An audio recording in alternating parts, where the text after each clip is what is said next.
हिंदवी स्वराज की स्थापना जो शिवाजी महाराज के द्वारा हुई और उनके द्वारा भी पुनर्स्थापना हुई। ये तो सनातन है। सनातन की कोई डेट ऑफ मैन्युफैक्चरिंग नहीं होती है, बाकी सबकी होती है, और जिसकी डेट ऑफ मैन्युफैक्चरिंग होती है ना, उसकी एक्सपायरी डेट भी होती है, लेकिन सनातन की नहीं है। सनातन सृष्टि की रचना के साथ ये जो हम अभी अपना नववर्ष मनाते हैं, चैत्र शुक्ल प्रतिपदा, किसी भी और धर्म के कैलेंडर को देखो तो किसी राजा से शुरू हो, महाराजा से शुरू हो, किसी धर्म के संस्थापक से शुरू हो। हमारा शुरू होता है उस दिन से जब ब्रह्मा जी ने सृष्टि की रचना की थी, उसकी कैलकुलेशन करके नववर्ष की शुरुआत की जाती है। तो हमारा तो सनातन राष्ट्र है, और जब संकट आता है तो इसी भूमि से छत्रपति शिवाजी महाराज पैदा हुए। उसके बाद जब ऐसा लगा कि इस देश में तुष्टीकरण के नाम पर, स्वाधीनता से भी पहले तुष्टीकरण के नाम पर राजनीति जब आत्मसमर्पण कर रही थी, तब इसी महाराष्ट्र की भूमि से डॉक्टर हेडगेवार पैदा हुए। और आज जिस संस्कृति के वैभव को हम देख रहे हैं, जो उठता हुआ भारत हम देख रहे हैं, जो परम वैभव की संभावनाएं सामने दिखाई दे रही हैं, वो अगर किसी एक व्यक्ति के द्वारा बनाए हुए संगठन के कारण आज की संभावनाएं दिख रही हैं, तो वो डॉक्टर हेडगेवार जी के द्वारा बनाए संगठन के कारण।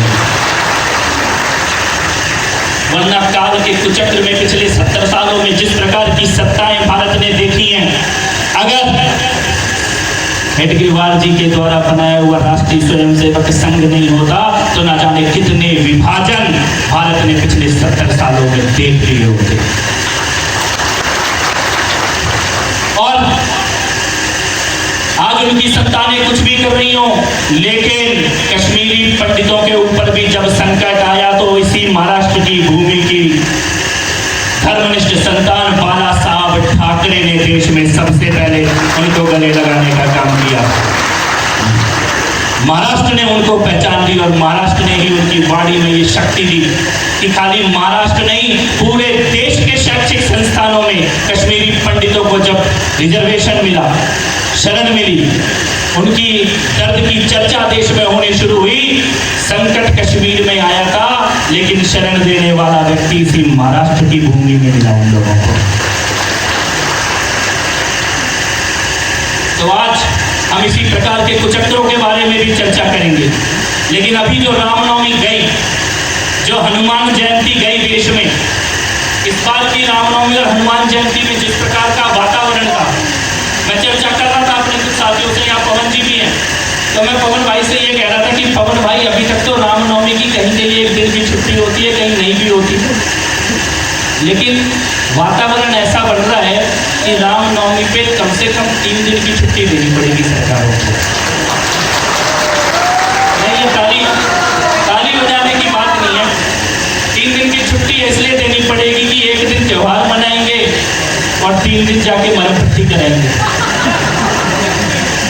2 दिन मरम पट्टी के इलाज के। और रामनवमी, शायद रामनवमी का इतिहास आने वाले जमाने में ऐसा पढ़ाया जाएगा कि ये एक ऐसा त्योहार था जिसकी तैयारी दोनों धर्म के लोग बड़ी धूमधाम से करते थे। एक पूजा की तैयारी और दूसरा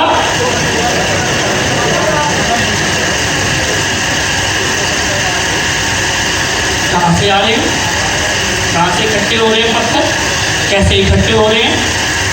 किसी ने मेरे को अभी ममता बनर्जी ने बोला, क्या बोला, मुस्लिम इलाकों से रामनवमी की यात्रा निकलेगी तो दंगा तो हो गई।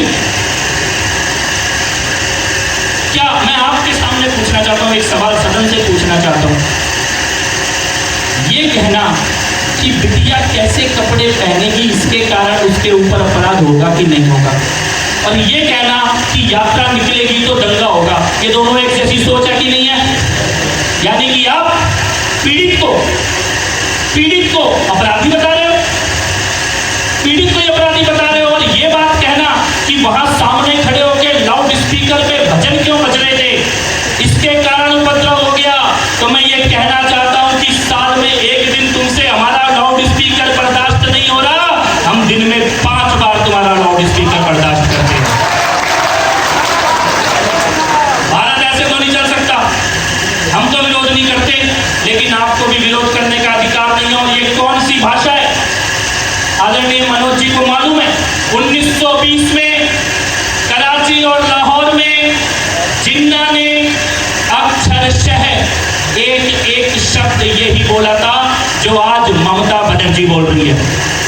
क्या बोला था जिन्ना ने 1920 में? कि कराची और लाहौर के मुस्लिम इलाकों से रामनवमी की यात्रा नहीं निकलनी चाहिए।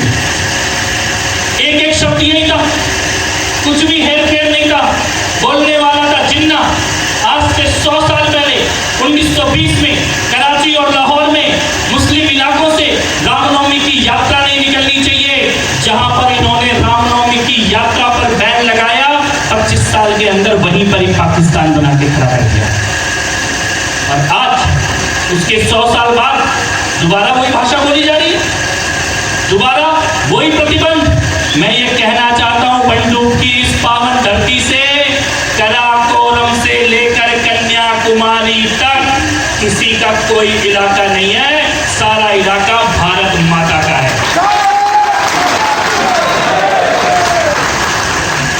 भारत को मुस्लिम और गैर मुस्लिम इलाकों में बंटने देंगे क्या?